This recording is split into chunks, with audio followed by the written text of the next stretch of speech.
एक छोटे से गांव रामपुर में रामू नाम का एक गरीब किसान रहता था। वह बहुत मेहनती और सीधा साधा इंसान था। उसकी छोटी सी जमीन थी जिस पर वह दिन रात मेहनत करके अपने परिवार का पेट पालता था। गांव के लोग उसे बहुत पसंद करते थे क्योंकि वह हमेशा दूसरों की मदद करता था। लेकिन उसी गांव में एक जमींदार हरिराम भी रहता था। वह लालची और घमंडी आदमी था। उसकी नजर रामू की जमीन पर थी क्योंकि रामू की जमीन उपजाऊ थी। हरिराम कई बार रामू को अपनी जमीन बेचने के लिए कह चुका था, लेकिन रामू हर बार मना कर देता था। एक दिन हरिराम ने रामू को धमकाया, अगर तूने जमीन नहीं बेची तो तुझे इसका अंजाम भुगतना पड़ेगा। रामू डर गया, लेकिन उसने हार नहीं मानी।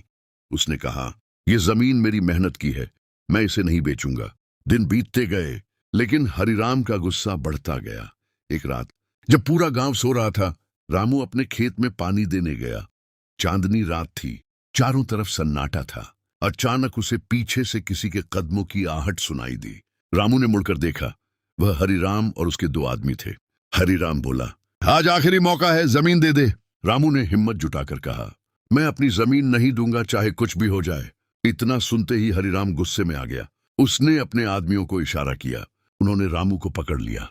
रामू बहुत चीखा, मदद के लिए पुकारा, लेकिन रात का सन्नाटा उसकी आवाज को निगल गया। कुछ ही देर में रामू की हत्या कर दी गई। सुबह जब गांव वालों को यह खबर मिली तो पूरे गांव में मातम छा गया।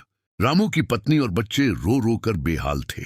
गांव के लोग गुस्से में थे, लेकिन हरिराम के डर से कोई कुछ बोल नहीं रहा था। तभी गांव के एक बुजुर्ग ने हिम्मत दिखाई। उन्होंने पुलिस को खबर दी। पुलिस आई और जांच शुरू हुई। धीरे धीरे सच्चाई सामने आ गई। कुछ लोगों ने गवाही दी कि उन्होंने रात को हरिराम खेत की तरफ जाते देखा था। आखिरकार हरिराम और उसके आदमियों को गिरफ्तार कर लिया गया। गांव में न्याय मिला, लेकिन रामू वापस नहीं आ सका। उसकी मौत ने पूरे गांव को एक बड़ी सीख दी। लालच और अहंकार इंसान को इतना अंधा बना देते हैं कि वह इंसानियत भी भूल जाता है। और सच चाहे देर से सामने आए, लेकिन एक दिन जरूर आता है।